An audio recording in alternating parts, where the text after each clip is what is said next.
To the 6th inning we go, 13-4 Sonoma, and here is Michael. 13-4 Sonoma leading. Vladimir Gomez will be the leadoff hitter for the Admirals. Ryan Cooper will follow him.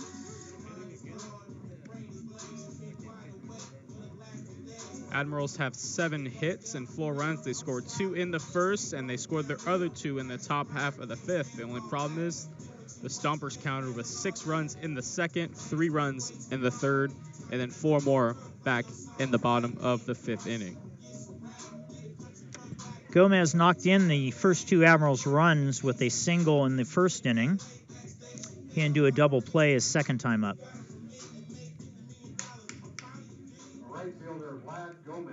Connor Arnold back out on the mound for the Stompers. His first season of professional baseball. And the first pitch to Gomez is a little bit low. It's 1-0. He's been a solid starting pitcher for the Stompers. He's 5-5 on the year. 1-0 is outside, 2 balls and no strikes. Gomez hitting .280 on the year, 6 home runs, 39 RBIs. And the 2-0 from Arnold is a breaking ball just in there for a strike. It was a little bit high, but crossed the strike zone right at Gomez's letters. 2 balls and 1 strike. Arnold working fast, winds and deals. Swung on and foul, tipped at the plate, dropped by Butcher, and it's 2-2. I think both dugouts appreciate all the pitchers who are working quickly tonight. Yes, it has been a long one so far. Well, it's also a game that, you really didn't want to play, 2-2 is hit high in the air in foul territory and out of play behind the Stompers dugout and into the parking lot here at Arnold Field. Arnold's second inning of work, 23 pitches to date. Do you think he thinks the field is named after him? I would think so by now, as the breaking ball is is high, and it's 3-2. I think he would know as his name as you walk into the stadium. It is Arnold Field. 3-2 is swung on and missed, strike 3. Ball held onto by Butcher. Gomez asked the home plate umpire if it was a strike, and the umpire says yes, and there's 1 away. So Gomez strikes out. He's now 1 for 3, and that'll bring up Ryan Cooper. Cooper came into the game for Wilkins Jimenez after taking a shot behind the plate on a foul ball. Arnold winds and deals a fastball in there for a strike. Ryan struck out his only time up in the 4th. 1 down, top of the 6th inning from Arnold Field. And the pitch is swung on and fouled back to the screen, and it's 0-2.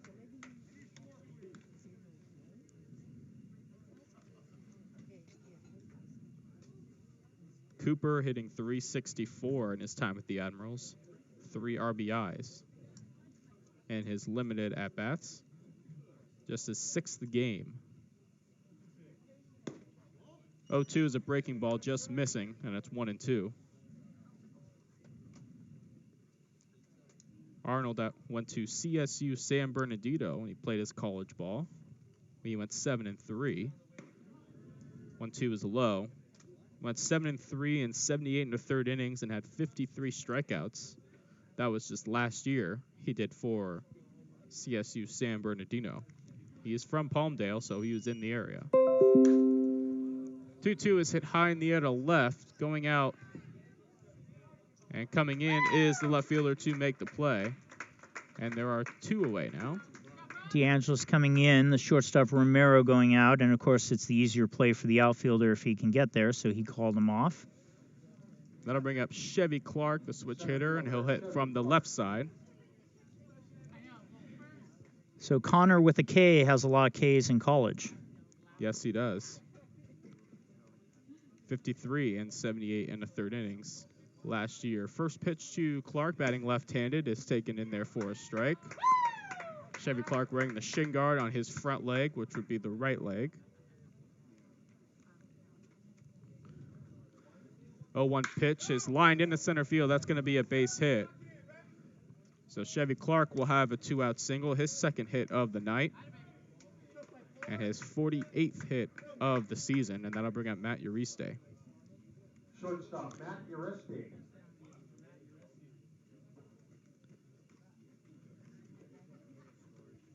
Uriste hitting .259 on the season. 8 home runs, 28 RBIs. Arnold's out of the stretch, and Uriste swings and misses for strike one.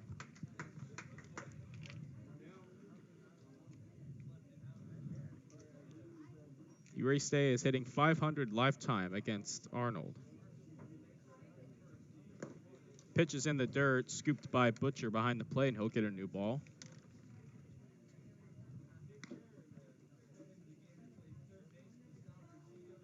Arnold wearing the high socks.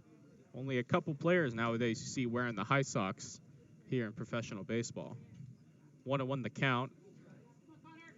Jacob Barfield not holding on Chevy Clark at first. As Clark in the big league, he's going to go.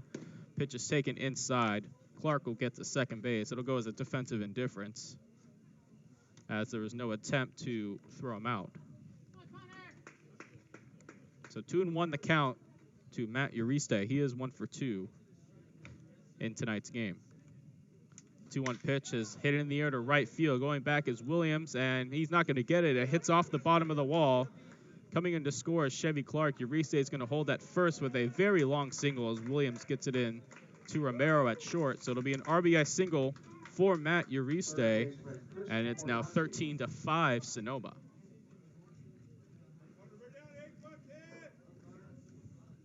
That'll bring up Chris Fornacci as the Admirals put together a nice little 2-out rally here. Not going to hold him on again, so Uriste will now take second. Butcher bluffs as Arnold pours one in for a strike. So now Uriste is on second as the Admirals trail 13-5, 2 outs here in the 6th. Arnold set at the belt, checks Uriste at second in the pitch. Breaking ball lined right to short. Romero with a long throw across the diamond in time. And a nice play over there at short for Romero. Uriste had to hold at second, could not advance with the ball in front of him. And a nice play as Fornacci grounds out to end the top half of the 6th inning. So for the Admirals, a run on a couple of hits. 1 man left on. We head to the bottom half of the 6th inning from Arnold Field. It's 13-5 Sonoma Stompers here on the Vallejo Admirals Baseball Network.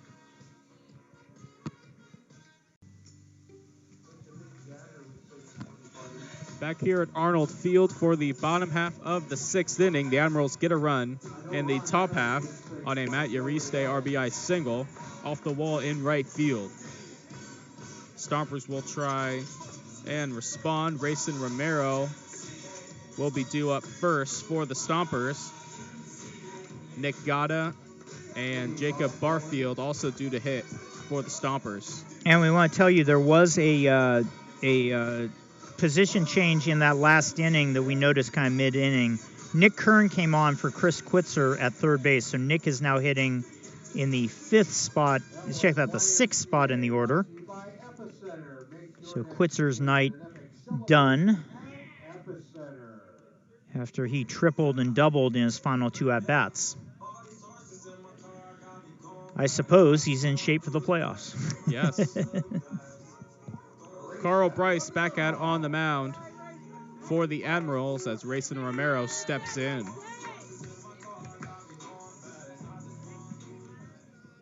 Romero, a right-handed hitter, wearing the elbow guard on the left elbow. Bryce winds and deals, and it's a fastball in there for a called strike. Rayson Romero from Hawaii, but went to Sonoma State University. And the 0-1 is low, 1-0-1. This is his 2nd season with the Stompers and his 2nd year of professional baseball. 1-1 is in the dirt. Cooper will get a new ball, and it's 2-1.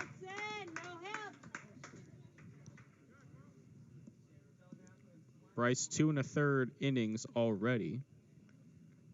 Romero, 1 for 3. 2-1 and a big swing and a miss by Romero. It's 2-2.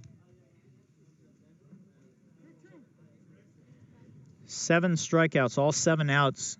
Carl's gone by the strikeout, and that has moved him in front of his former teammate, Dakota Freese, for the strikeout crown in the league. 2-2 pitch just missed outside, and it's going to go full 3-2. Bryce racking up a lot of pitches, up near the 85 mark, looks like. And the right-hander deals, and it's fouled away towards the parking lot. And we'll do it again, 3-2. I think this answers one question we had, which is we figured Janice would be the one to go in the playoff game, and I think this clearly indicates that. Bryce winds and deals with 3-2, and that's low. Ball 4. Romero will get the walk. And that'll bring up Nick Gatta, the walking machine here for the Sonoma Stompers.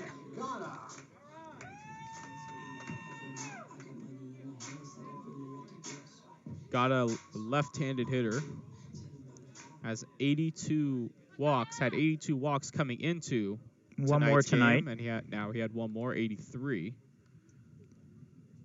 First pitch to Gatta, swing and a miss. Foul tipped into Cooper's glove, strike 1. 82 walks or 83 walks now, and this is the 64th game of the year. Great eye at the plate, Gatta. 0-1 pitch is in there for a called strike. Gatta backed away. It was a little inside, but not too close, and it's 0-2. So we've looked this up. In 2016, his manager, Zach Pace, walked 84 times for the San Rafael Pacifics, and that's supposedly the league record. 1-2's outside, and it's now 0-2 is outside. 1-2 now. 0-2 is outside. Bryce set at the belt, takes a deep breath, and the pitch just missed low, and the count's now 2-2.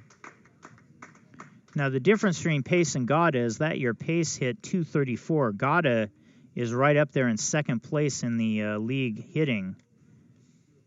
369 average. 2-2 is fouled away, and we'll do it again. Gatta's hitting .367 with 5 home runs, 37 RBIs, 82 walks, and 12 doubles. 70 runs scored. And this stat, I think, is amazing. He has 82 walks, 83 walks now after tonight, and just 30 strikeouts. He's a complete and total pest, and I mean that as the highest of compliments. Pitch is chopped right back to Bryce. He'll just go to first for the out. So Gatta retired for the first out. And that's Graylin Durkee now in at first base for the Admirals. Romero moves up to second on the play. So 1 away here in the bottom half of the 6th inning. And that'll bring up Jacob Barfield. So we've got 3 changes for the Admirals. Zach Files has come in at third base. Chris Renacci has moved from third to second. And Graylin Durkee is in at first. So Tillman Pugh and Montrell Marshall both are going to sit the rest of this one out.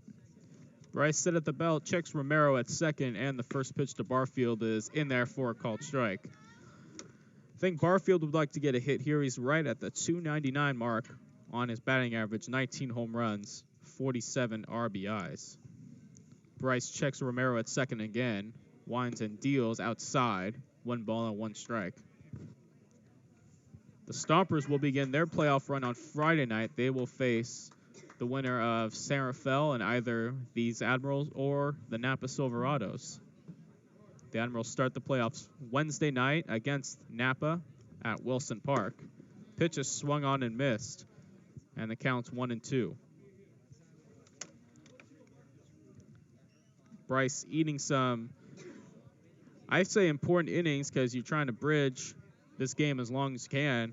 Have one guy eat these innings instead of using your bullpen. You do have a day off tomorrow, but you like as much rest as possible for all your pitchers as Barfield swings and misses at the 1-2.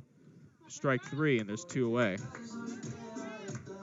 8 strikeouts out of 9 outs for Bryce. So Barfield is now 0 for 4. And that'll bring up Pedro Barrios. Venezuelan native Barrios wearing the shin guard on his front leg, the left leg. Bryce sets, takes a deep breath, and the first pitch is in there for a called strike.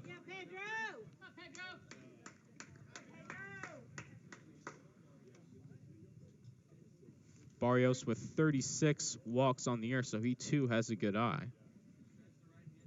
0-1 pitch is hit in the air to right field down the line. Giving chase is Gomez, and it's going to land foul as that ball tailed about 10 or 15 feet foul off the line. So it's now a quick 0-2 to Pedro Barrios. He's 1 for 2 in tonight's game.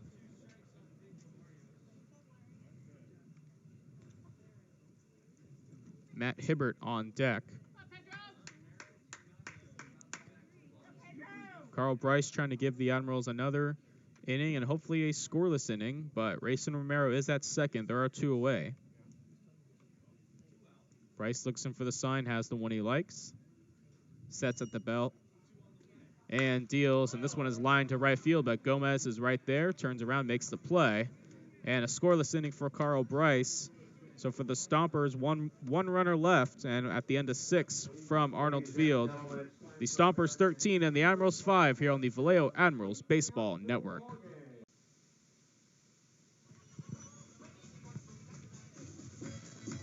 Back here for the top half of the 7th inning here at Arnold Field. The Stompers leading 13-5 here in this makeup game, sprinkled out, rained out, whatever you want to call it. But we are here and playing baseball, the final game for both teams until the playoffs begin. For the Admirals, they'll begin on Wednesday against Napa. That'll be at Wilson Park, a 6:35 first pitch. The winner of that game will go on to play the San Rafael Pacifics on Thursday at San Rafael, and then the winner of that game would play these Sonoma Stompers here at Arnold Field on Friday in a best-of-3.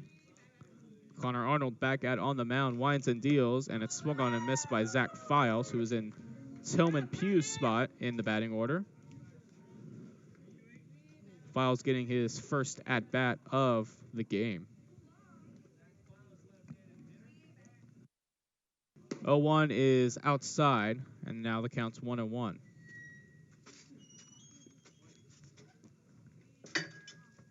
Arnold likes to work fast, gets back up on the mound, and winds and deals. Breaking ball outside, 2 balls and 1 strike. This will be Arnold's 3rd inning of work, scoring a 5.32 ERA in 64 1/3 innings, and that pitch is up and away. And now the count's 3-1. Arnold winding again from the first base side of the rubber, and the pitch is up and away. That's ball 4, so Files has a leadoff walk. And that'll bring up Okoye Dixon out of Washington High School in San Francisco. Yeah, all those are the others. Thank you. Dixon does have 31 days of service time in Major League Baseball. He did that with the Los Angeles Dodgers. So Dixon up with Files on first, and the first pitch from Arnold is in there for a called strike. Now Barfield will hold the runner at first. They didn't hold Chevy Clark, who stole second. Same thing with Matt Uriste, and Clark came around to score. Those are both scored defensive indifference in the box score. Yes. Okoye Dixon swings and misses, and it's 0-2. Dixon in his time with the Admirals, 11 home runs in 16 games. He's become a real power threat in this Admirals lineup. Arnold set at the belt, checks the runner at first, and the pitch is in the dirt for ball 1. Scored his 22nd run since joining the Admirals earlier in this game. He's become a nuisance in this lineup. 356 batting average and 28 RBIs to go along with those 11 home runs. 1-2 pitch from Arnold is up and in as Dixon backs out of the way. It's 2-2. Okoye Dixon listed at 5'11", 220 pounds.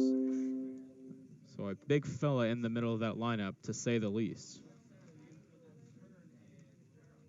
Arnold looking for the sign from Bronson Butcher, has what he likes.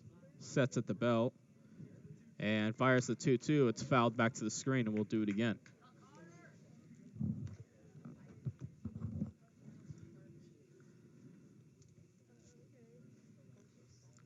Out of Dixon's 26 hits, 12 of them are extra base hits, with the 11 home runs and 1 double.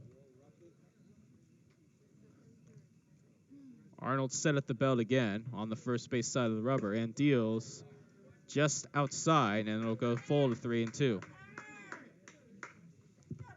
So Arnold walked the leadoff hitter Files on 5 pitches and now goes 3-2 to Okoye Dixon. Arnold gets the one he likes, checks Files at first, and the pitch is fouled back out of play. We'll do it once again. In Arnold's 64 and a third innings of work, he does have 61 strikeouts.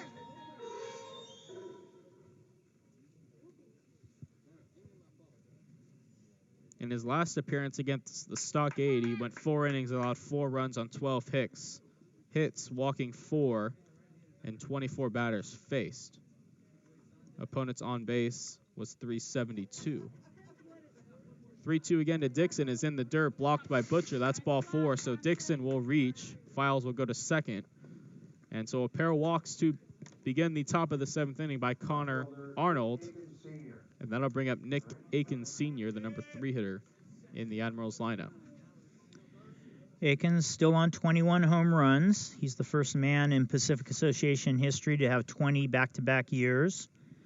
He'll be the second man to win the home run title in back-to-back years, assuming Jacob Barfield doesn't hit 3 home runs the rest of the night. First pitch is up into Aikens Sr., and, that is as unlikely as it sounds. Possible. The Stompers scored, I believe, 11 runs one game in the 8th inning against the Stockade a few weeks ago. So They scored 30 in a game, yes, which set a league record. So it may be possible if 11 of those runs come off 3 Barfield home runs. But that's unlikely as Aikens checks his swing, and they appeal to the base umpire. He says he went around, so now it's 1-1. Dean Poteet out there says yes, he's in what we call the C position. Runners on first and second, 1 out, top half of the 7th. 1-1 pitch is up and away, 2-1 to Nick Aikens Sr. We've talked about this earlier tonight, but the all-time Pacific Association home run list, Joel Carranza, who played here and for Pittsburgh, is 66. Aikens is 65. So his next home run would tie that record. 2-1 is swung on and missed by Aikens Sr., and it's now 2-2. Zach Files on second. He walked, as did Okoye Dixon, who was on first. But Aikens now in a 2-2 count, as action will start brewing in the Stompers bullpen. 2-2 pitch, swing and a miss on the breaking ball. Aikens down, swinging. He's now 0 for 3, and there's 1 away. That'll bring up Graylin Durkee, who's in Montrell Marshall's spot in the lineup. Now batting Graylin Durkee. Durkee, a left-handed hitter, digs some dirt out in the left-handed batter's box, taps his shoe with the bat, and now steps in.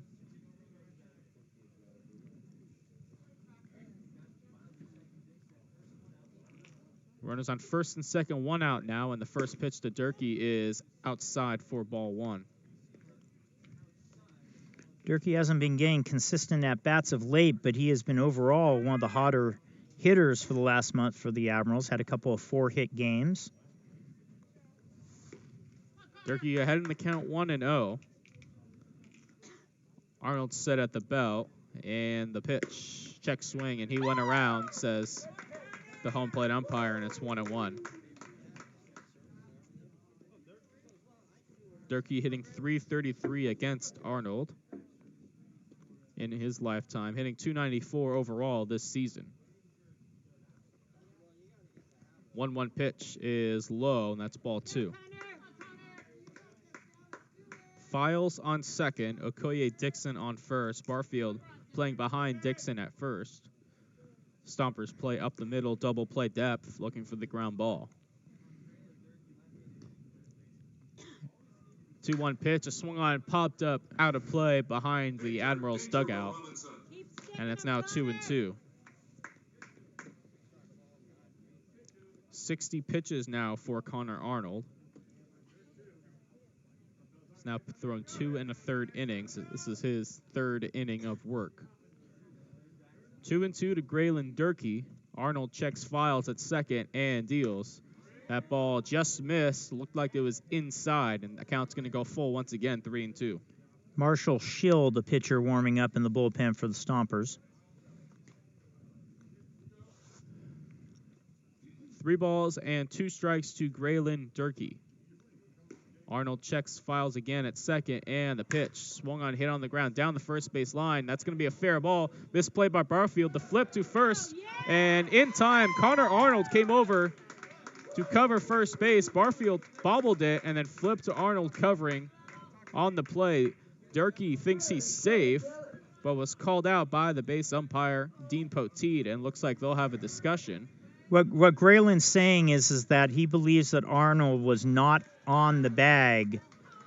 And they're going to call him safe, looks like. And the person who can see that is Ron Adams. So Poteet, all that was proper procedure there. It's the base umpire's call there. He's over there on the behind the pitcher's mound making that call. But the possibility is that he missed the bag. And so then you ask your partner down at home plate, and Ron Adams just shook his head no, said nope, he was not on there. Well, it's good that the umpires can confer, make the right call. So Durkee is now safe at first, in what should be a hit. I think so, yeah. Okay. So now it'll be Vlad Gomez up with the bases loaded and 1 out, and he swings and hits one high and deep down the left field line. And if it's fair, it's gone, and it's going to be a foul ball. Had home run distance. But it hooked foul down the left field line, so it's an 0-1 count. If I saw that correctly, I think they scored that as an error. They have. They've initially scored it an error on Barfield. It's 0-1, swing and a miss. Gomez kind of half swung, started to go around, then didn't want to, but kept the full swing in motion, so now it's 0-2. If they're ruling that Barfield should have fielded the ball initially cleanly, that's a tough play. Yes, I would agree. And it would not be Barfield's fault that the pitcher missed the bag. 0-2 to Gomez, swing and a miss. He climbed the ladder with Gomez. He strikes out, and it's now 2 away. Bases are still loaded for Ryan Cooper. Yeah, that is a very tough play for Barfield to make, as the ball was right down the first base line. I think if the ball hopped over the first base bag. It was literally right on the bag, and Barfield had to go to his left. He wasn't playing very close to the line, but he wasn't playing too far. So that's a tough play. I would have given Durkee a hit there. Yeah, I thought he made a nice play just to knock it down, much less, almost get an out. First pitch to Ryan Cooper is outside for ball 1.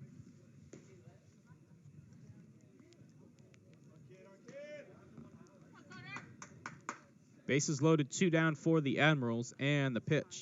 Swung on and hit down the right field line. That's going to hook foul, and giving chase was the right fielder Miles Williams, but could not get there. So now the count is 1-1. Go, Stompers! Connor Arnold trying to work out of trouble. He walked Files and Okoye Dixon.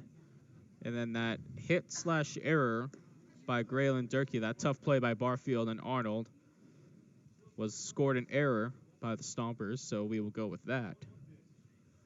Pitch is low, and that's 2-1 the count. Better up there. Take him in. Chevy Clark on deck for the Admirals.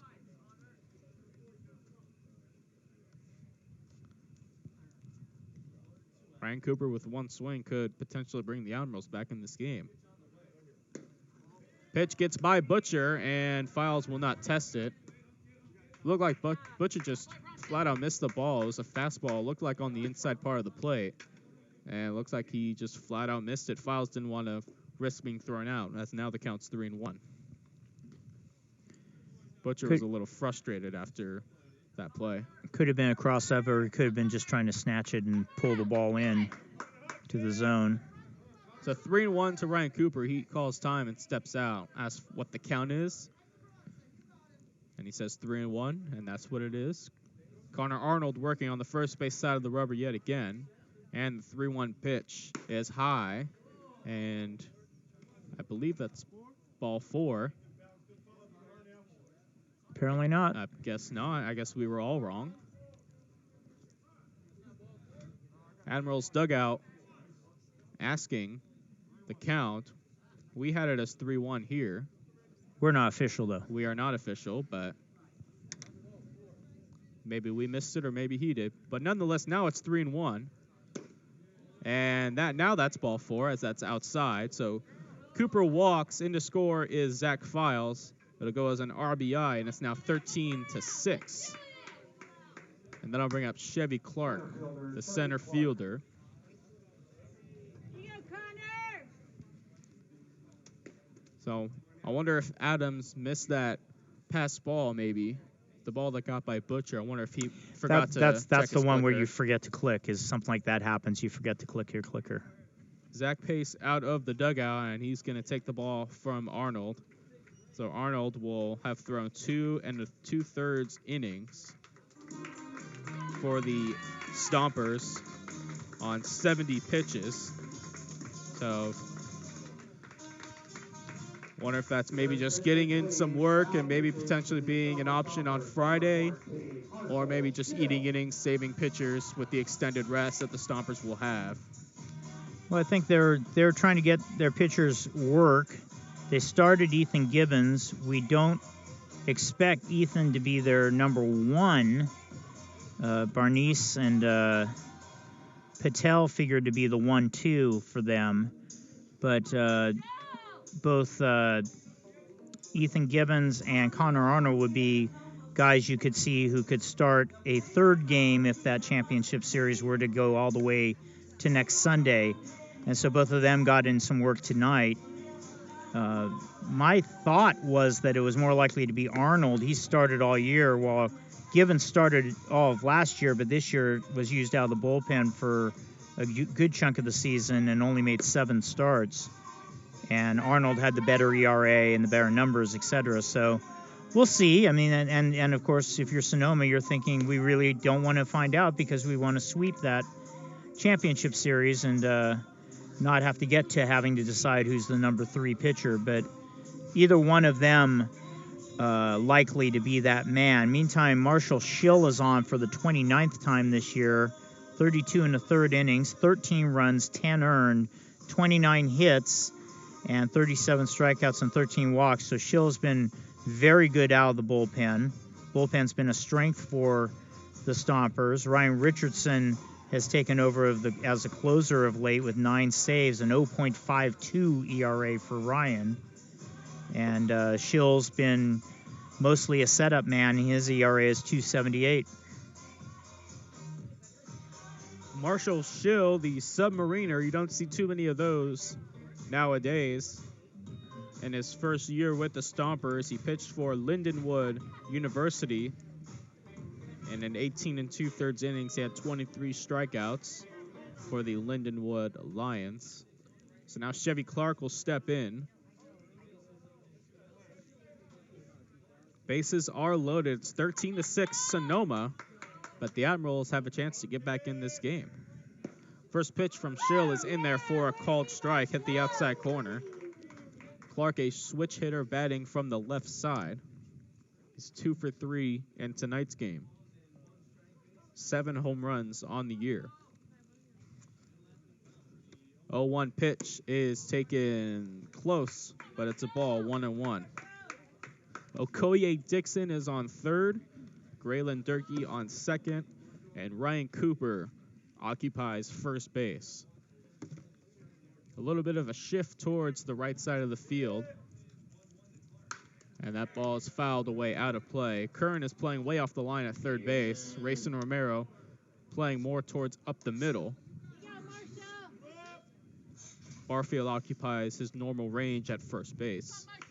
And Williams playing way off the line in right field, so if Clark can pull one down the line, 3 runs could potentially score. 1-2 the count to Chevy Clark. And the pitch is swung on, hit in the air to left field. Going over is DeAngelis, and he's not going to get it. It's a foul ball. From what I could tell, it's very close. The home plate umpire called it foul. Well, we, of course, have no angle here. We can barely even see the field in that corner. Adams came up the line. It's his call, and we know it was close because the dugout reacted. Admirals having some fun with Ron Adams, the home plate umpire, but it's a foul ball, 1-2 now to Clark. They're having a laugh with Dean Poteet out in the bases, too. The umpire-in-chief of the Pacific Association. So 1-2 the count to Clark, and the pitch. Swing and a miss, strike 3, chased up and away, and Marshall Schill does his job, comes in and gets Clark to strike out. So the Admirals leave 3, but get another run back. And at the end of 6.5 from Arnold Field, it is 13-6 Stompers here on the Vallejo Admirals Baseball Network.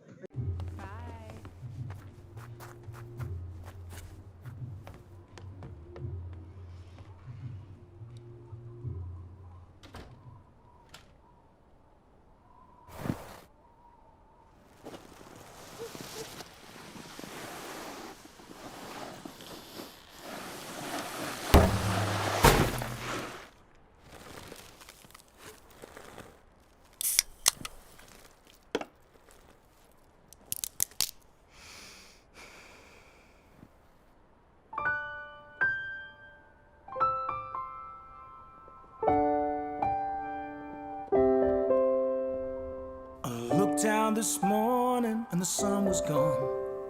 Turned on some music to start my day. Lost myself in a familiar song. I close my eyes and I slipped away.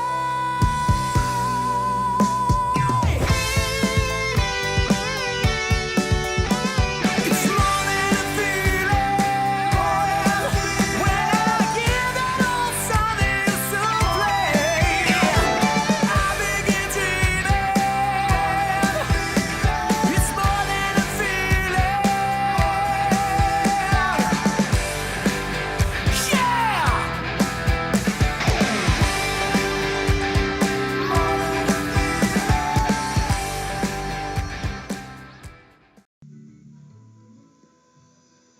We've stretched in Sonoma, and it's 13-6 Stompers as they lead the Admirals here on this Monday night at Arnold Field, as the clock just ticks past 9 o'clock, and we will soon be hitting the 3-hour mark on this game. Carl Bryce is back out for his 3rd inning of work. Bryce over 100 pitches to this point. He actually came in the 3rd inning, so he's gone 3 1/3 already. And he's over 100 pitches, and yeah, I'm a little surprised. He last pitched on the 22nd.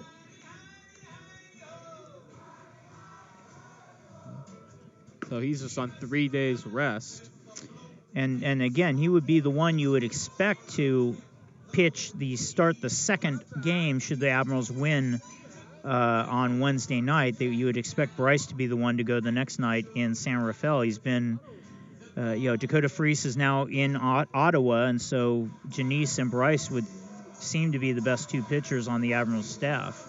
Yeah, in his last appearance against the Stockade, he went 4 innings, allowed 9 runs on 7 hits. Walked 7. Yeah, he had no control that night at all. His opponent's on-base percentage was .399. But the batting average is only .241.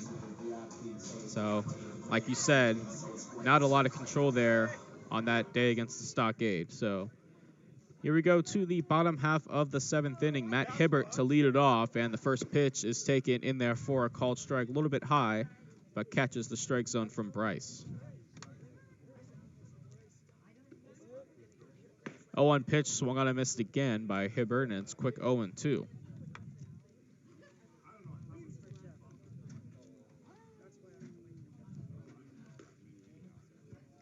(13-6) Stompers. And the 0-2 pitch, swing and a miss, strike 3. So Hibbert strikes out, and that's good morning, good afternoon, and good night on 3 pitches, and there's 1 away. That'll bring up the right fielder, Miles Williams.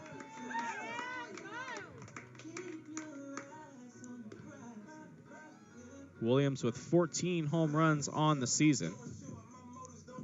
1 for 2 tonight as Bryce winds and deals. Pitches up and in for ball 1.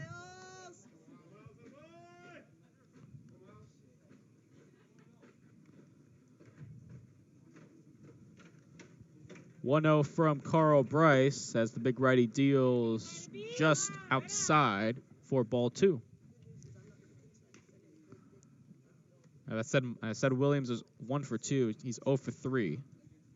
My apologies on that one, and that pitch is up for ball 3. Williams 14 home runs, like I said earlier, and 52 RBIs. 3-0 pitch is high, and it's a 4-pitch walk to Miles Williams. That'll bring up Nick Kern, the third baseman.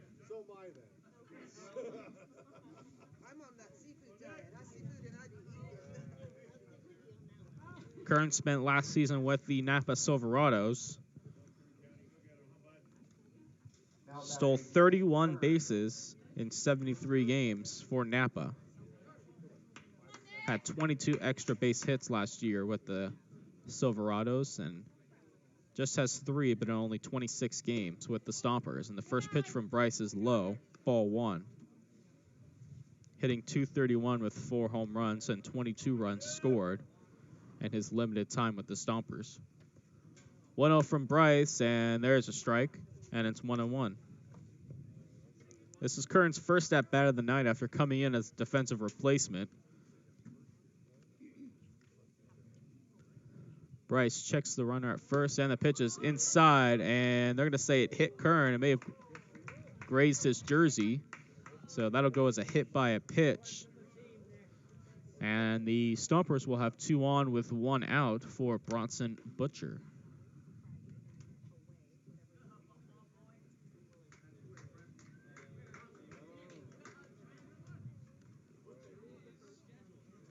And we may have a pinch hitter.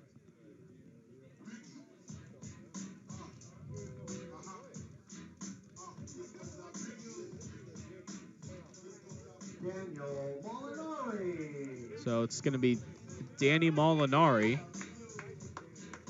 who will pinch hit. He's the other catcher listed on the Stompers roster. So he'll hit for Bronson Butcher.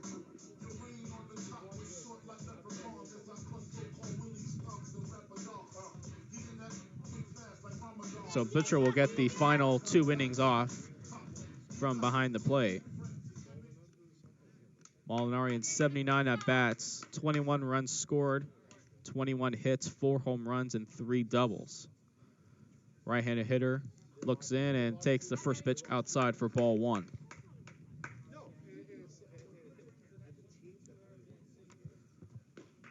Molinari was a member of the Brazilian national team and represented them in the 2019 Pan American qualifiers. Went to Georgia Southwestern University. 0-1 pitch is taken in there for a called strike 2.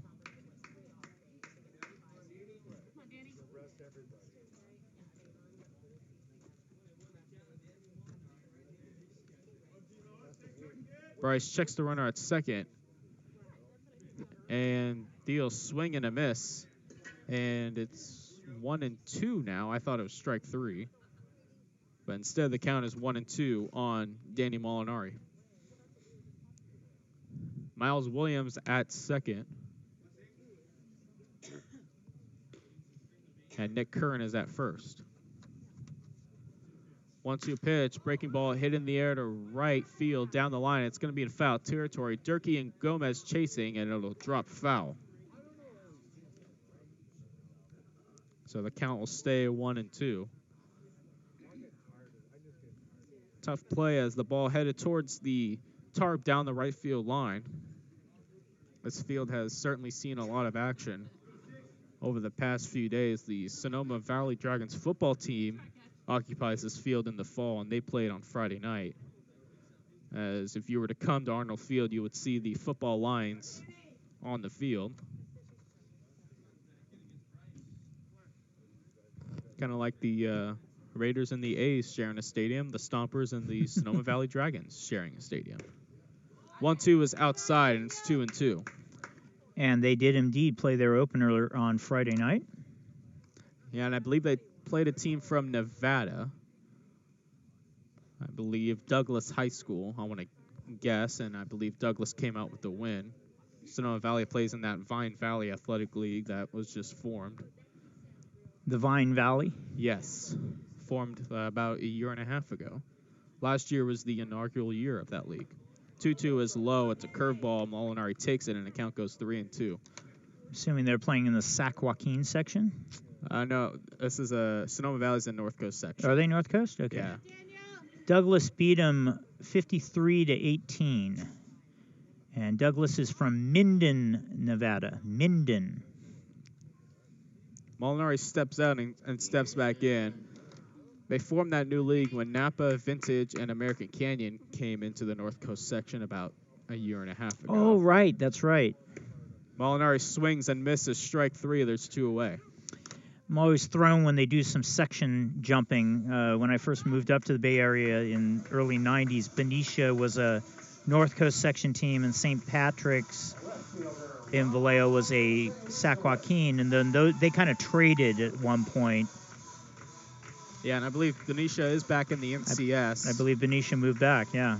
And they abolished a league, the Sonoma County League, and they abolished that league. They moved Petaluma High School, Casa Grande, and Sonoma Valley into this league with the Vine Valley. As that pitch is in the dirt, it gets by Ryan Cooper. Both runners will advance a base. Williams to second, and Williams to third, and Curran to second. So this is how you have knowledge of this league. The Petaluma schools were affected. Yes, and they moved the other schools that were in that league to, they call a super league, which is the North Bay League, and they have it separated in 2 divisions. And they will realign those divisions next year. That's pretty quick. Yes. 1-0 is inside, and it's 2-0. They plan to do it every 2 years. Move the top team from the lower division up and move the bottom team from the higher division down. So it's like relegation. Yes. Play your way up, and you play your way down. 2-0 on Rob DeAngelis, and he takes a strike.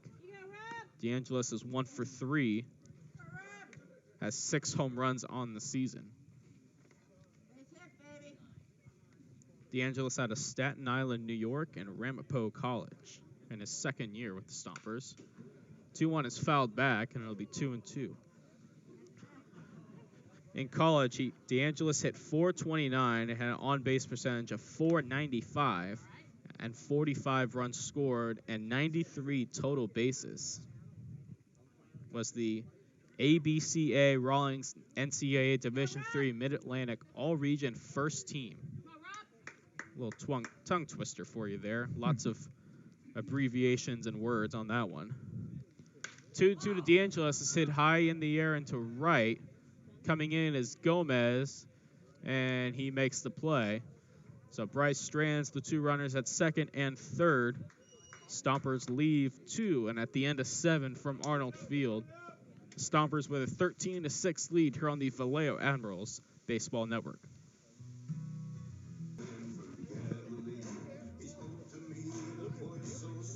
Back here at Arnold Field for the top half of the 8th inning, we have a new pitcher. His name is Jacob Cox for the Stompers. Out of Fresno, California, went to CSU Monterey Bay, and he's in his 4th year with the Stompers. Last year went 4-0 with a 2.63 ERA, with 37 strikeouts and 37 and a 2/3 inning. And an 83 1/3 career innings, has a 2.7 earned run average. This year hasn't been so kind. Has a 5.43 ERA and 49 2/3 innings pitched, 50 hits. That's about 1 hit per inning pitched. In his last outing against the Silverados, in his one inning of work, allowed 4 runs on 3 hits. Didn't walk anybody and struck out 1 and faced 7 batters. And on-base percentage against was .376 in that outing.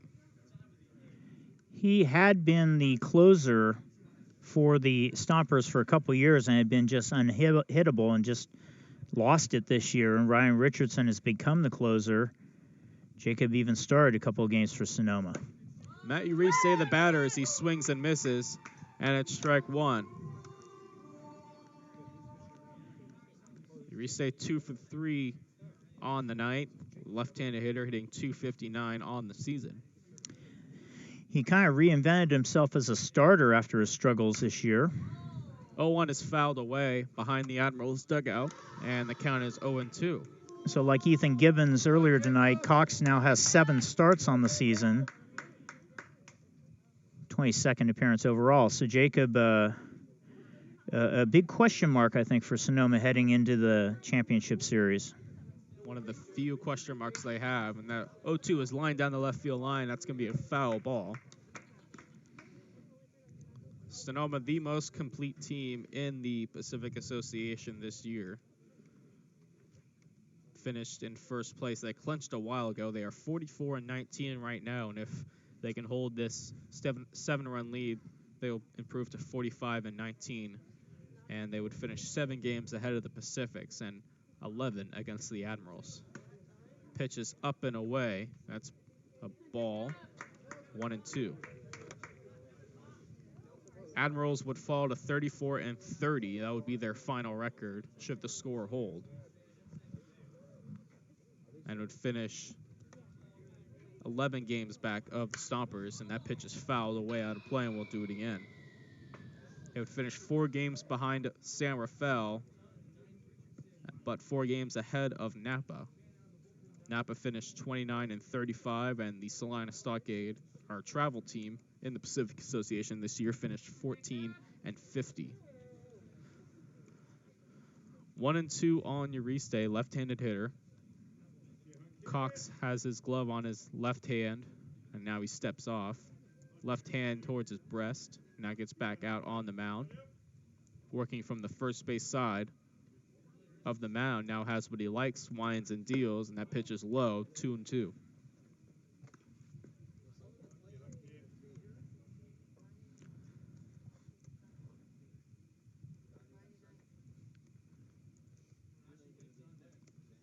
Cox winding and dealing the 2-2, and that's foul tipped off the foot of Molinari, and he'll need a breather as home plate umpire Ron Adams goes and picks up the baseball, tosses it into the Stompers dugout, and will give Danny Molinari, newly into the game, a breather. He came in and pinch hit for the other catcher, Bronson Butcher. Ron Adams rubbing some dirt around with his feet. Get some new baseballs. Giving Molinari the time he needs to walk it off, and now Molinari will get back in the squad. Adams gets behind Molinari, and we are ready to get back into action. 2 balls and 2 strikes on Matt Uribe, 13-6, the Stompers lead. Cox winds and deals, and that's fouled back to the screen, and we'll do it once again.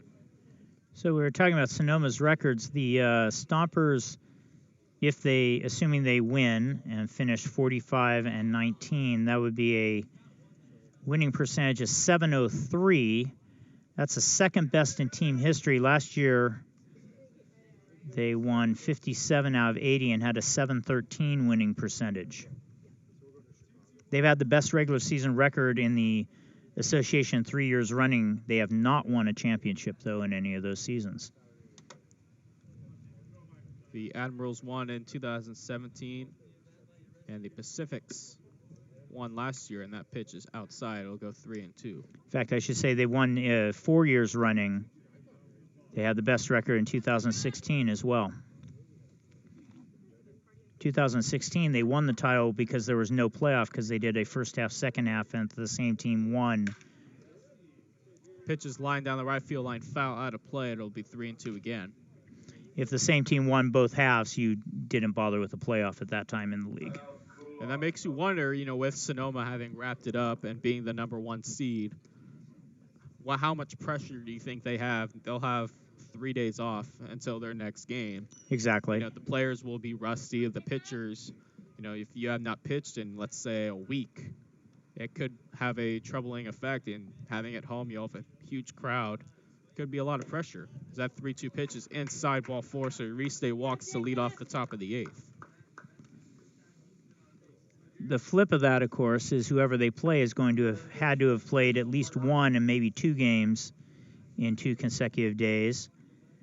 And that if it's San Rafael, San Rafael, of course, has been off, will have been off 4 days or 3 days, having last played yesterday, and they're not going to play till Thursday night. Uriste on first, and Fernacci swings and pops this one up right side in foul territory. Giving chase is Pedro Barrios, and he comes and he dropped it. He tried the basket catch, and I think he was running so fast that he kind of overran the ball after he catch it. And so that'll just go as a foul ball by Fernacci, who was 0 for 4 in tonight's game. I believe Miles Williams may have had a better shot at that ball, but Barrios called off him and Jacob Barfield, who were both chasing that as well.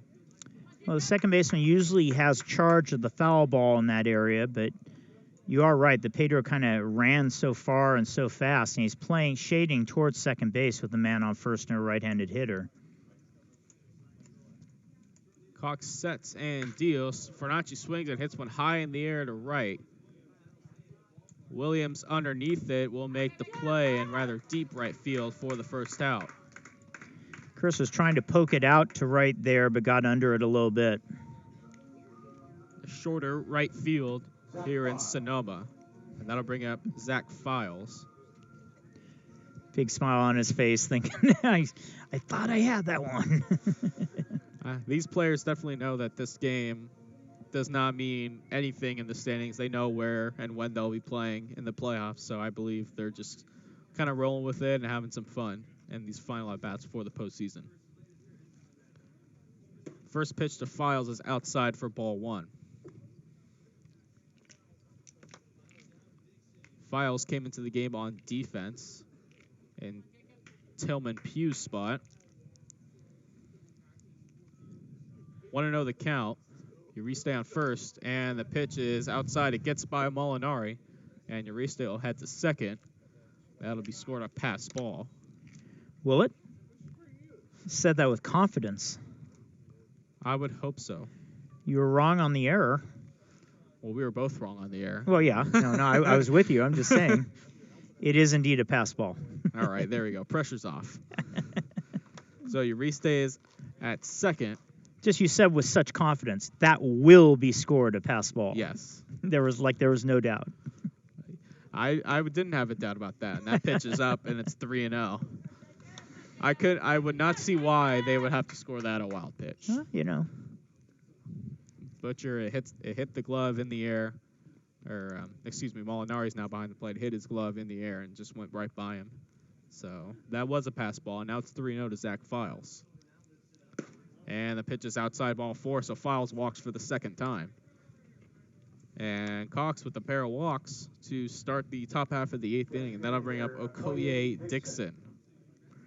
Dixon also walked his last plate appearance. Well, this is something you didn't see from Cox so much in past years, but 49 innings, 49 2/3 coming in here, 35 walks.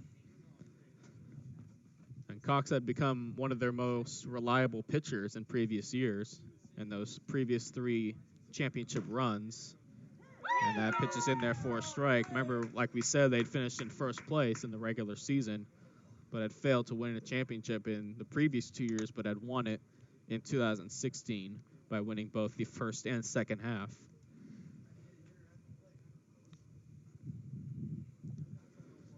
Oh-1 is a breaking ball high, and it's 1-1. In contrast, last year he allowed 21 walks in 37 2/3 innings. He also set the league record for saves last year with 26.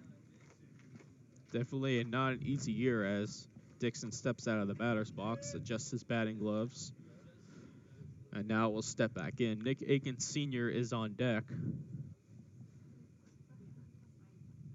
1-1 the count. Uriste on second and Files on first as Dixon fouls it out of play. And that'll be 1-2 the count.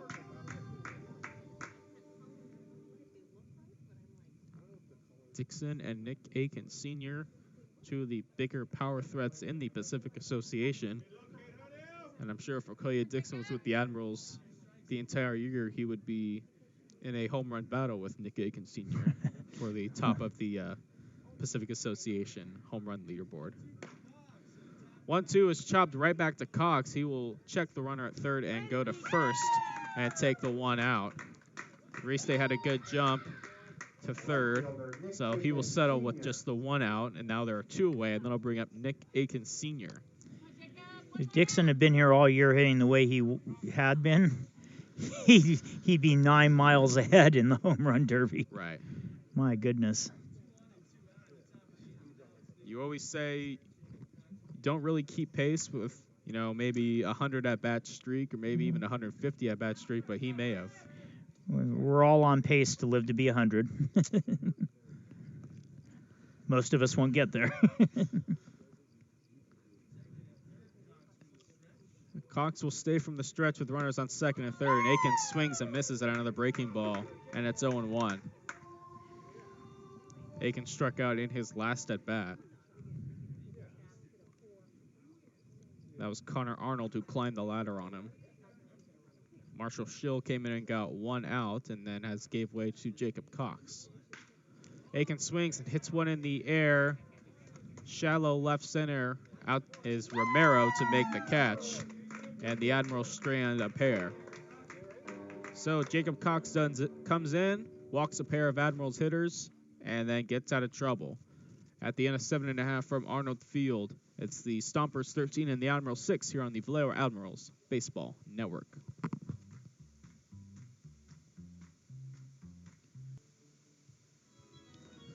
Back here at Arnold Field for the bottom half of the 8th inning, and a rare sight for the Admirals, as you're used to seeing Jacob work at first base, but no, he is on the pitcher's mound here in the bottom of the 8th inning, and the last defensive inning for the Admirals in this regular season, unless they, of course, can score at least 7 runs in the top half of the 9th inning. But yes, Jacob Wark, the first baseman and outfielder for the Admirals, is on the mound. We were trying to find out if he pitched at all in college, but as a professional, he has not.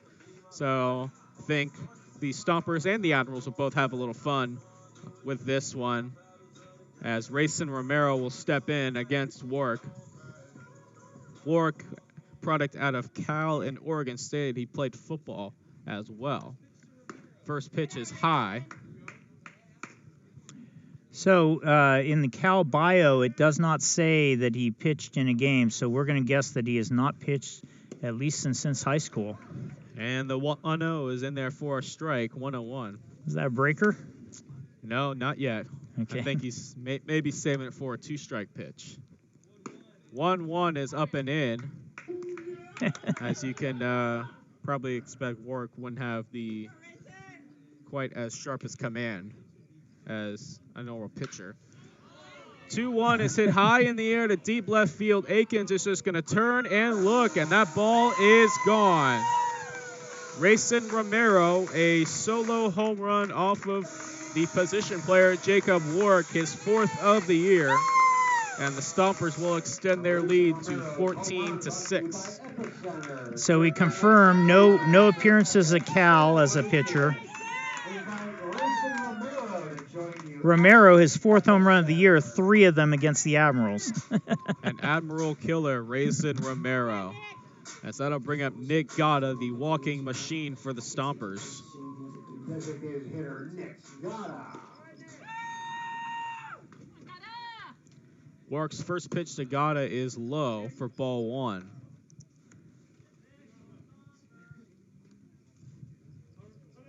So Warwick's ERA at 1,000 right now. No, it's infinite. High, or infinite.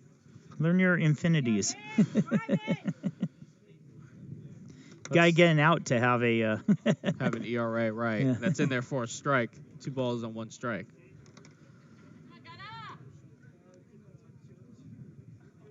So it doesn't look like as Gata swings and misses. It's now 2-2. According to Max Preps, it says he did not pitch in high school. At least this says his sophomore and junior year stats. We don't know if no senior season stats. As Gata is down looking, Wark painting the outside corner. Gata with the walk-up shame back to the Stompers dugout. And you know he'll hear it for quite a while, striking out looking to Mr. Jacob Wark, a position player. So now that'll bring up Jacob Barfield, the first baseman for the Stompers. Yeah, Max Prep stats are kind of dependent on your coach entering him in. So Right. he has nothing listed as a senior in baseball. Maybe he was hurt. Maybe he didn't play. He was a football and baseball recruit at Cal, a tight end. But no pitching numbers listed on Max Preps either. First pitch is low for ball one. So now he has an ERA, by the way. There we go. It's 27. 27-27 looks like. 1-0 is outside. And when he got Gata looking, you could hear this big eruption from the Admirals dugout as they were very excited for their teammate. Oh, yeah, this is what you live for. 2-0 is up and in. Almost gets Barfield. It's 3-0. And Wark all year has been the most fun Admiral. He hustles. He scored from a second on a sacrifice fly. Done all this crazy stuff. 3-0 is high for ball four. Barfield kind of upset that he didn't get a pitch to hit. He kind of shakes his bat in a little bit of anger, but he takes first base. Oh, he was thinking we can bat around this thing. I can get my 2 dingers and Ty Akins. There you go. Exactly. If Racing can hit this guy, I can hit him. Pedro Barrios is the next hitter. So Barfield will settle with the walk. He can bring that on-base percentage up, I guess. Yeah. I don't know if he's in the running for the on-base percentage title, but that would help. So Pedro Barrios now up as he takes that first pitch low for ball one. I think Mr. Gata might have that one wrapped up. I would assume so. But we'll take a look. 83 walks. Incredible in 64 games. 1-0 is low. Matt Hibbert on deck. I'm sure all the Stomper hitters are racing to the bat rack to get a chance to hit in this inning. 2-0 is chopped foul, third base side, and towards the Admirals dugout. So 2-1. I think Wark is taking this, really seriously. He's got that game face on. He's looking in. So Gata's on base percentage before tonight was .550. He's first by a margin. That pitch is swung on and missed by Barrios. It's 2-2. Fernacci is second at .481. So almost 70 points. And that just speaks to how good Nick Gata has been this season for the Stompers. 2-2 pitch from Warwick is swung on a line into right field. That's going to be a base hit. Barfield will head to second as Gomez will get it in to Fernacci. So a base hit for Pedro Barrios, his second hit of the night. And it's 58th hit of the season. And that'll bring up Matt Hibbert. Even though Jacob Warwick may not be hitting in this game, we should mention that he is hitting .248, 5 home runs, 32 RBIs, and 28 runs scored at the plate. In limited action. But as a pitcher, let's see if he can get out of trouble here. 1 out, runners on first and second, and Hibbert tried to check his swing but couldn't, and it's strike one. For most of the year, he led the team in stolen bases. He's now been passed by Uresti, but still has 16 stolen bases. 0-1 pitch, and it hits Hibbert on the back, so he'll take his base, and the bases will be loaded. And if you saw Jacob Warwick, you would think that he may not be a base stealer, but in reality, he has been one of the biggest. He's like 250 pounds out there. Yeah. He's huge, 6'4", 250, and he looks like the defensive end he once was in high school, and has a tight end speed. He played tight end at Cal and at Oregon State. Yeah, he wouldn't look like your typical base stealer, right? To say the least. Miles Williams steps in and takes a pitch inside, 1-0. Go ahead. Bases are loaded for the Stompers. He would take extra bases and teams wouldn't expect it, is among other things. Pitch is hit high in the air to deep left field. Akins is just going to turn around. His feet aren't even going to move. That ball is gone. So that grand slam for Miles Williams. And the Stompers will extend their lead even further to 18-4. his 15th home run of the season, and it'll be RBIs 53, 54, 55, and 56. So the Stompers hit their second home run of the season, or excuse me, of the inning against Wark. Well, it's their second of the season against Wark as well. Well, yeah, I guess so. That would work. So 2 home runs for the inning. Rayson Romero hit one, and now it's Williams with the grand slam. So that's his second hit of the night, and that'll bring up Nick Kern. And the first pitch is inside for ball 1. I think even the bat boy, he's talking to one of the coaches inside the dugout, Casey Gilroy, their bench coach. I think he's trying to give him his case to get him an at-bat. First pitch is in there for a strike, 1-1. The ball girl. Send her up. Yeah. And that's up. 2 balls and 1 strike. Makes me want to get in there and take a hack off Mr. Wark. 2-1 pitch is in there for a called strike, 2 balls and 2 strikes. When we had that rain out, which is the reason we're here tonight. And a swing and a miss. Wark, his second strikeout of the inning, gets Kern, and there are 2 away, and that'll bring up Danny Molinari. We had a home run derby between the teams because the sprinklers had been left on. The field was all soaked, but the teams had a home run derby instead that night, and Jacob Wark won the home run derby, beating Dondre Hubbard, among others. Well, Wark has certainly has some memories at this field, winning the home run derby and now getting a chance to pitch in a professional game. Hasn't been the cleanest of innings, but hey, why not? I'm not expecting him to pitch, as there's now action in the Stompers bullpen as Molinari steps in and takes a ball inside. Yeah, Danielle. 1-0 pitch is in there. No, it's actually low for ball 1. I want to say that's Ryan Richardson warming up in the Stompers bullpen. It's actually ball 2, 2-0. Wark deals, and that's outside, 3-0. Well, if you want to say it, why don't you say it? Well, I think I want to say it, but I don't have binoculars to see, and I don't have 40-40 vision. And that ball is inside for ball 4. Molinari is aboard with 2 down. It is Ryan Richardson.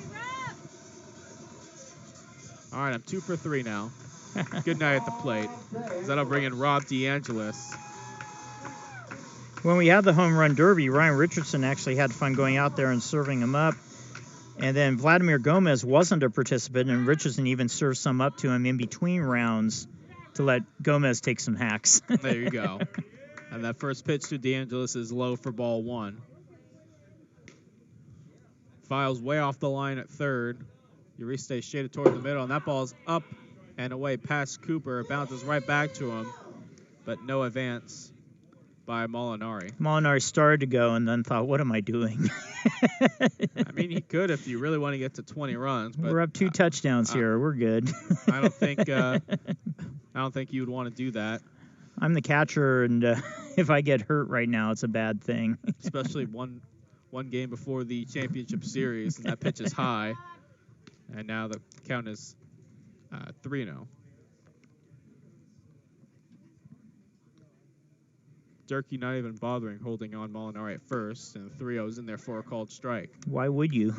I wonder if Durkee may just be, I think he may just be tired. It's been over 3 hours at this point, down by a couple scores, and that pitch is in there for strike 2, 3-2. That's good umpiring right there. 12-run game. I would hope you expand the zone just a little bit. 3-2 pitch is low, ball 4, so DeAngelis walks, and then I'll bring up Rayson Romero, who started the inning with a home run. Rayson getting in the box quickly. He's racing up to that plate. He wants 3 more RBIs and another home run to his stat book. Him and Cooper having a good laugh right now. Ron Adams holds up the number of outs, too. He may be ready to go home at this point.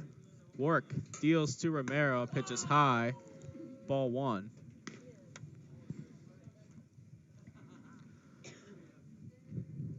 Romero 2 for 4, hit that home run here in this bottom of the 8th inning.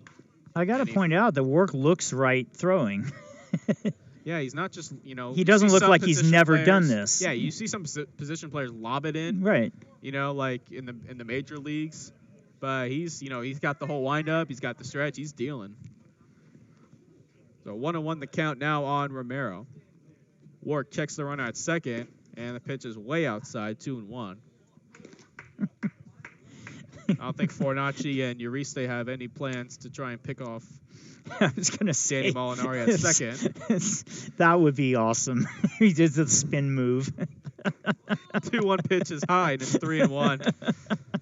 Maybe you have one of those plays where the center fielder comes in and covers Oh, second there you go. base. The low league play, yeah. Have Chevy Clark come in and tag him out. 3-1 the count on Rayson Romero. And he takes ball 4.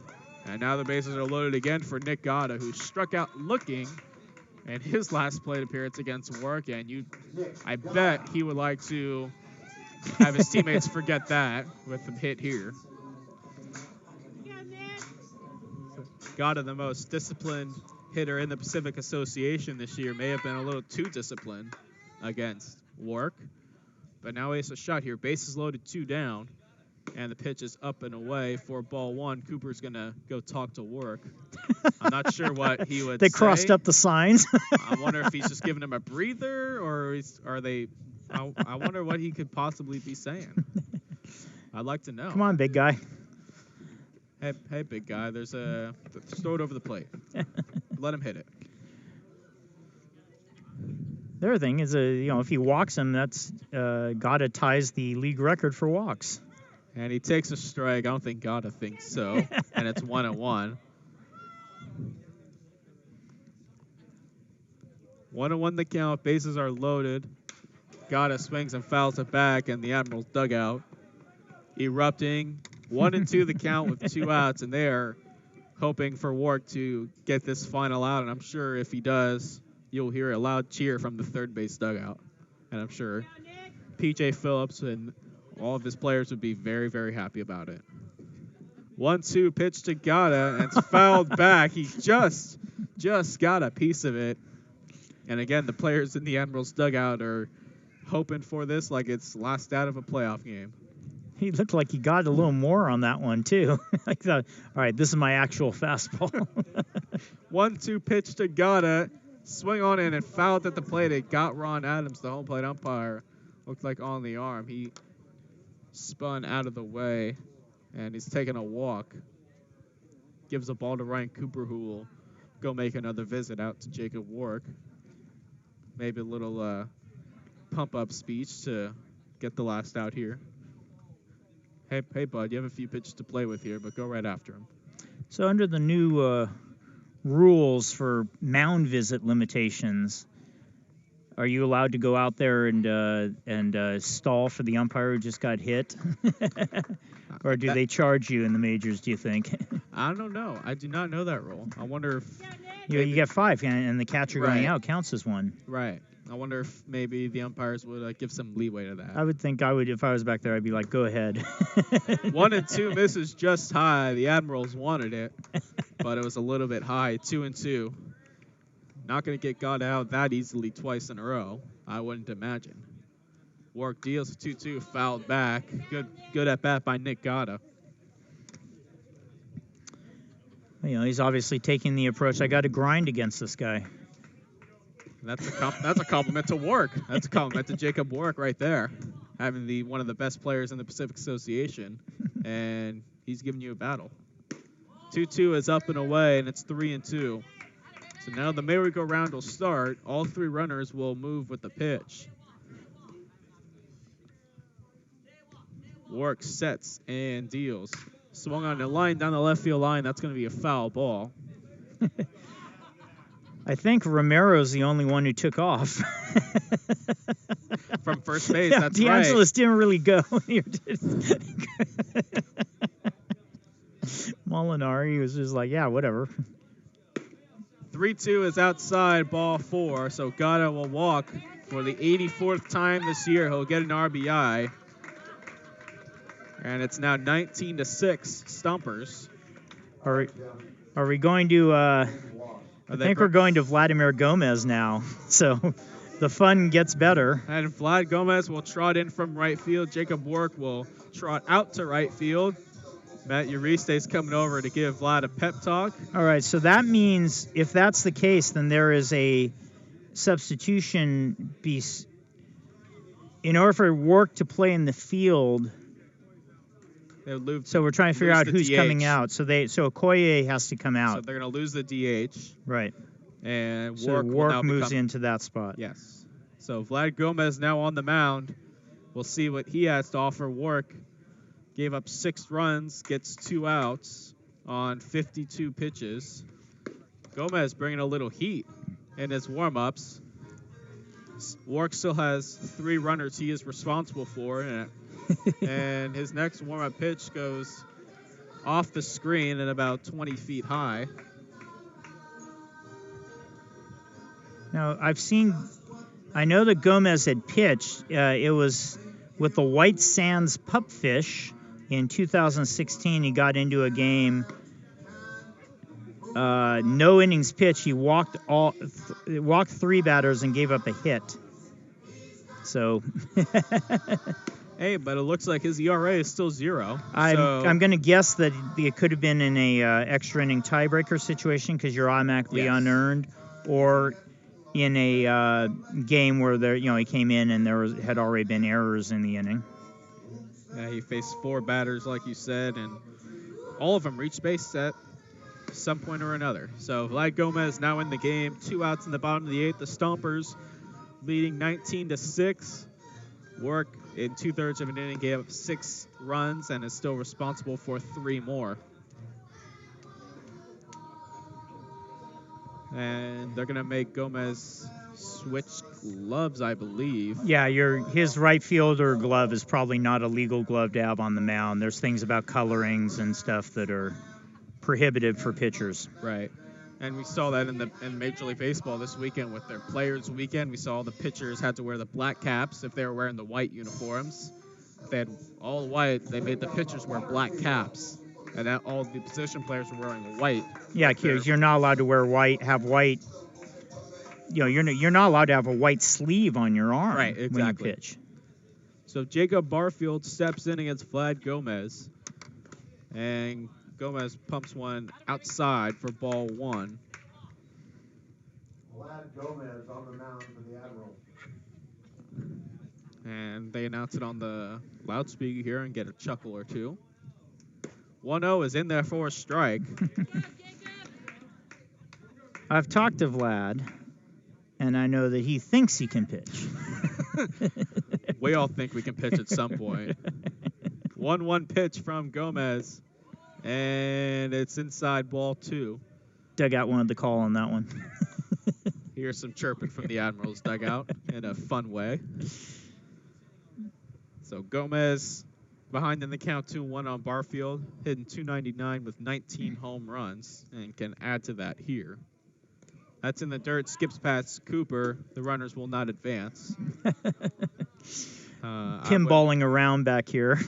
Unless we were on a run differential tiebreaker, yeah. I would say that it's a good decision that the runners did not advance. Nope. No reason to be moving. And I overheard someone saying that the Stompers and the Pacifics had a bench clearing incident on Friday night.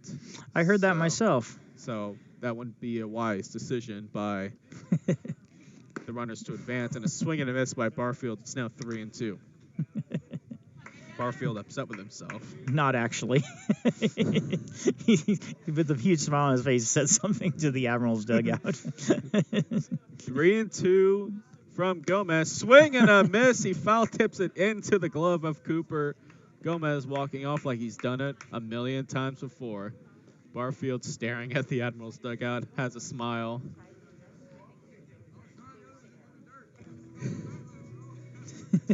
has a couple words for the Admirals dugout, joking away. But at the end of 8, the Stompers score 6 off Jacob Work. Grand slam by Miles Williams was the meat of it. And after 8, it's the Stompers 19 and the Admirals 6 here on the Vallejo Admirals Baseball Network.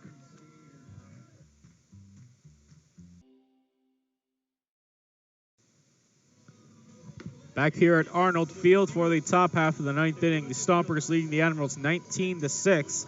And on the pitch for the Sonoma Stompers is Ryan Richardson, who has been one of the Stompers' most consistent pitchers this year. In 34 1/3 innings, has 44 strikeouts and a 0.52 earned run average. In his 7th year of professional baseball, his 4th with the Stompers, has a lifetime 2.93 ERA and 264 1/3 innings. As Graylin Durkee will lead it off for the Admirals. First pitch is swung on, fouled, out of play behind the Admirals dugout. Richardson has not given up a run since June 30th when he gave up one in a game against San Rafael, and I don't even think he was the closer yet then. He has been impressive, no doubt, as the 0-1 is in there for strike 2. Richardson played in Japan for the, and I hope I'm saying this right, the Kagawa Olive Guiners. That's right. Also played in the Frontier League with the Lake Erie Crushers. And the 0-2 pitch is fouled away again. His first professional season was with the Roswell Invaders. Pitched 51 1/3 innings there. He spent a year there, and then he spent 2 years with the Alpine Cowboys. And then he came on to the Sonoma Stompers. And the pitch is outside, and that's 1 ball and 2 strikes. You go, Ryan! This will be his 2nd highest innings pitched in a season. Of course, his career high is 51 1/3. And that's called strike 3 in the outside corner. Durkee doesn't think so. Looks back at home plate umpire Ron Adams and then walks back to the dugout. So there's 1 away. And that'll bring up the pitcher, Vladimir Gomez. And properly introduced by the public address announcer, Trey, here. Pitcher, Vlad Gomez. You know, and I wonder if any of the position players in the Stompers dugout were talking to bench coach Casey Gilroy and asking, hey, you know, want to ask Zach if I can pitch? As Gomez fouls the first pitch out of play for ball 1. It happens in this league actually normally a little more often than we saw with Vallejo this year. Last year, Admirals scored 20 here one night, maybe 20-4 was the victory, and like 3 Stompers pitched in that game. 0-1 pitch to Gomez is low, ball 1. So Gomez's ERA will remain at 0 for his career. And 1/3 of an inning.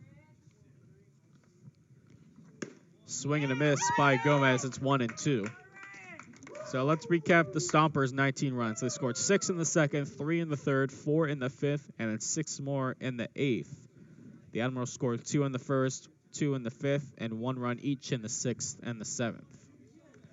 1-2 to Gomez. Swing and a miss on a pitch in the dirt. Molinari will get it and throw to Barfield in time. So that'll go as a strikeout and a 2-3 putout, and there are 2 away. Good job, Daniel. That'll bring up Ryan Cooper, the catcher. Catcher Ryan Cooper. So the Admirals will be back at Wilson Park on Wednesday night. They'll host the Napa Silverados in the first home playoff game in franchise history. That'll be a 6:35 first pitch. So be sure to grab out some of your friends and come to Wilson Park for some playoff baseball as Cooper takes outside ball 1. You go, Ryan! Admirals will fall to 34-30, while the Stompers will improve to 45-19. 1-0 pitch is swung on and missed for strike 1. Should the Admirals win on Wednesday night, they would then go to San Rafael on Thursday night and play the Pacifics for a spot in the championship series. 1-1 is swung on a miss, strike 2, and the Admirals are down to their final strike. One more time, Cooper Ryan. digs back in. He's 0 for 2 tonight. Richardson set at the belt and deals 1-2. Popped up first base side. Barfield over and makes the play, and that's the ball game. So the Sonoma Stompers bring out the bats tonight. They score 19 runs and defeat the Admirals 19-6 here at Arnold Field in the regular season finale here in the Pacific Association. So the Admirals fall to 34-30. That will be their final record in this 2019 season before heading to the postseason. And Wednesday night, like I said, they will host the Silverados in a one-game showdown. Winner goes on, the loser will go home. And we're going to come back for a post-game show, or are we going to stay No, we're here? going to talk for a while. Okay. First of all, let's go to the finals totals. For the Stompers, 19 runs, 12 hits, 1 error. They left 13. For the Admirals, it was 6 runs, 9 hits, 2 errors, and they left 9. Time of the game is going to be 3 hours and 47 minutes or thereabouts. The winning pitcher is to be determined by rule, as Ethan Gibbons did not go the first 5 innings. You have to give it to the most effective, it's scorekeeper's judgment of the most effective relief pitcher. Connor Arnold gave up 4 runs in 2 2/3 innings, so there's a good chance they're going to give it to Connor, but they could also pick any of the other 3 relievers to give it to if they wanted to. So we don't know who the winning pitcher is going to be. The losing pitcher is going to be Harold Miles. He'll fall to 1-1 on the year. He allowed 9 runs, 7 earned on 3 hits, 6 walks, and 3 strikeouts in 2 2/3 innings. So Harold will take the loss. For the Admirals, as you said, they've finished their regular year here with a record of 34-30. It's only their second full season over 500 in franchise history. They end up 11 games behind Sonoma, which finishes 45-19. And now it's on to the playoffs. You get a day off and then hosting Napa on Wednesday night at Wilson Park. The Admirals went, I'm trying to find their record here. There it is, 7-6 against Napa on the year. They were 3-4 at home and 4-2 on the road against the Silverados. And Napa's a tough matchup. You know, this is not you go back a month or so, and Napa was the hottest team in this league. I mean, they were really playing well there in the middle part of the year, and kind of stumbled towards the finish line in the last 3 or so weeks of the season. But it should be interesting. Yeah, in a one-game playoff type of situation, you throw out all the stats and all the numbers and all the pitching matchups. You just have to throw all that out. And it's a matter of who will, as the lights get turned off a little bit early here. Yeah, the lights being turned off immediately is a problem because I have to write a press release, people. So in a one-game scenario, you got to throw everything out the window. Looks like the Admirals will go with Skylar Janice, I believe, on Wednesday is what everyone will We have to assume that, yeah. But I would like the Admirals' chances in that one. Skylar's been pitching really well for the Admirals as of late, and the Admirals have a great chance to potentially win their second Pacific Association title in 3 years. Yeah, and if you believe in such things as the Bill James Pythagorean theory, the Admirals were the second best team in the league this year. Right there, they're really even with San Rafael, but my numbers coming in had them at 36-27 Pythagorean record, and San Rafael 35-29. So right there, pretty even with the Pacifics. And it's one game. Anything can happen. You could be convinced that one team's better and the other team blows them out 19-0 or something. It's just the nature of how this goes. Yeah, and on the other hand, as we talked about earlier in the broadcast, Stompers, who have had this regular season title wrapped up for about a few weeks now, going in as the number 1 seed, clearly the best team in this association by about 7 or 8 games. You have 3 days off, and then you come back and you play Friday here at home in a best of 3. And if your hitters go cold for those 1 or 2 games, the other team is celebrating potentially on your own field a championship after you have been the best team hands down throughout the entire regular season. Your pitchers go cold or your hitters go cold, it could be a problem. And with the Admirals or the Pacifics or the Silverados, whoever is playing them in that championship series, you could say they may have an advantage as well, playing every day like you have throughout the whole season instead of having these 3 days off and then waiting and playing. Right. So it can go both ways. Yes, your pitchers and your players are rested on Sonoma's side, but then on the other side, whoever is playing them has been playing consistently like they have all year, because I don't think any team in this league has had more than 2 days off, maybe three days off, maybe once in the season. But other than that, you usually aren't playing, having 2 days off. So in that case, there's a lot of pressure on the Stompers. I think the Admirals, Pacifics, or the Silverados, whoever comes out, will have a great shot to knock off the Stompers. And potentially, Stompers having the best record in the association and not being able to deliver a championship would be a third straight year. I think would be a huge disappointment. Indeed. Well, I think that's going to do it for us. Michael, thanks for coming on out. We appreciate it. Thank you for having me. Yeah, and for Michael Baribault, I'm Damon Esper. Thanks for joining us all year. We got the big one coming up Wednesday night on KZCT, OzCat Radio in Vallejo, also here on the Mixler app, VallejoAdmirals.com, any other portal on the internet. We hope you join us for the playoffs on Wednesday night. Winner take all, loser go home. Taking all in this case, meaning advancing to Thursday night. So for Michael Baribault, I'm Damon Esper. Thanks again for joining us. This is the Vallejo Admirals Baseball Network. Once again, our final score, Sonoma 19, Vallejo 6. Have a very pleasant good evening, everybody.